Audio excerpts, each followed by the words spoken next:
Namun, Presiden Ukraina Volodymyr Zelensky mengatakan saat ini merasa negaranya ditinggalkan seorang diri untuk menghadapi Rusia.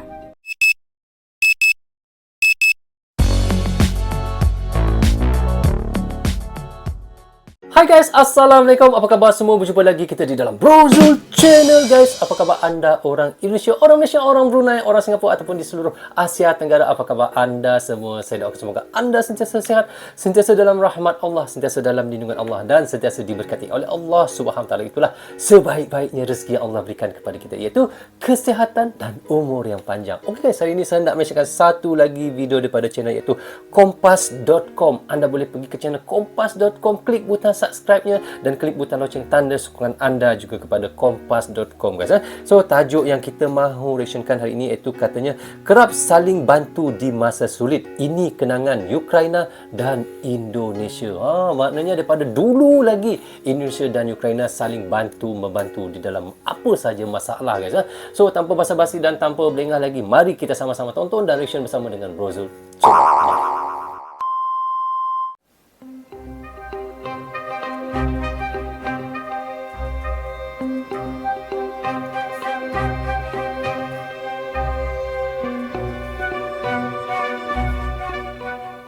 Sahabat Kompas.com, saat ini kondisi Ukraina tengah mencekam setelah Presiden Rusia Vladimir Putin memerintahkan pasukannya untuk menyerbu negara tetangganya pada Kamis 24 Februari 2022. Ukraina berharap negara-negara Uni Eropa dan Pakta Pertahanan Atlantik Utara atau NATO bersedia membantu mereka menghadapi Rusia.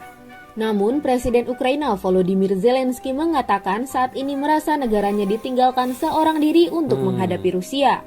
Indonesia yang saat ini menjadi ketua forum G20 diminta untuk mengambil sikap atas konflik itu. Sejumlah kalangan berharap Indonesia berperan aktif untuk segera meredam konflik melalui forum itu supaya tidak meluas dan berdampak terhadap negara lain.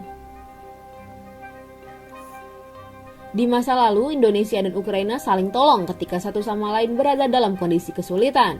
Contohnya pada 2014 silam saat terjadi peperangan antara angkatan bersenjata Ukraina dan kelompok separatis di timur Ukraina. Kala itu dilaporkan lebih dari 6.000 orang tewas dan 11.000 warga Ukraina cedera. Sejumlah elemen di Indonesia lantas mengirimkan bantuan kemanusiaan untuk warga Ukraina.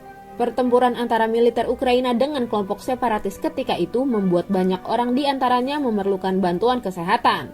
Indonesia pun mengirimkan obat-obatan yang disumbangkan dua perusahaan Indonesia, yakni Sanbe Pharma dan Novel Pharmaceutical Laboratories. Perusahaan penerbangan Ukraina, Ukraina Air Alliance, membantu pengiriman obat-obatan tersebut.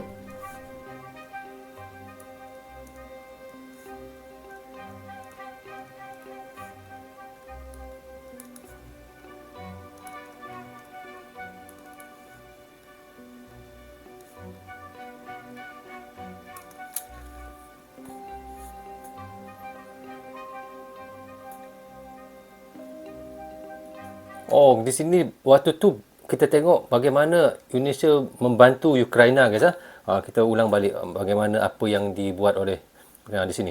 Meskipun Ukraina dan Indonesia secara geografis terpisah jauh, kedua negara ini memiliki kemauan yang sama untuk hidup dalam aturan yang berdasarkan hukum masyarakat demokratis. Itu kita tahu bagaimana Indonesia membantu Ukraina daripada segi ubat-ubatan. Indonesia dan Ukraina sama-sama memiliki sejarah perjuangan demi kedaulatan. Itulah, daripada zaman dulu lagi Indonesia memang sering membantu Ukraina dalam apa segi mana pun. Indonesia dan Ukraina memiliki sejarah saling mendukung selama masa-masa sulit. Pada 17 Januari 1946, delegasi Ukraina di Perserikatan Bangsa-Bangsa atau PBB mengangkat tentang aksi militer Inggris dan Jepang yang terlibat dalam operasi militer melawan rakyat Indonesia. Saat itu, perwakilan Ukraina menyatakan Dewan Keamanan PBB harus menyelidiki aksi militer terhadap Indonesia yang sudah menyatakan proklamasi kemerdekaan berdasarkan pasal 34 Piagam PBB. Pernyataan delegasi Ukraina saat itu juga mengejutkan Perdana Menteri Indonesia Sultan Syahrir. Syahrir mengatakan tidak menyangka Ukraina akan menyampaikan persoalan itu di DKPBB. Persoalan yang diangkat oleh Ukraina ini memberi gambaran kepada para anggota DKPBB kalau ada sebuah negara yang baru merdeka dengan nama Republik Indonesia dan mempunyai pemerintahan. Pada 2006, Ukraina memberikan bantuan kemanusiaan ke Indonesia setelah penduduk Indonesia mengalami musibah bencana alam. Terkait agresi eksternal pada 2014 yang terjadi di Ukraina, Indonesia menjadi negara pertama di Asia Tenggara yang menyuarakan dukungan bagi kedaulatan dan integritas wilayah negara Ukraina. Pada zaman dulu lagi Ukraina pernah membantu juga Indonesia ya.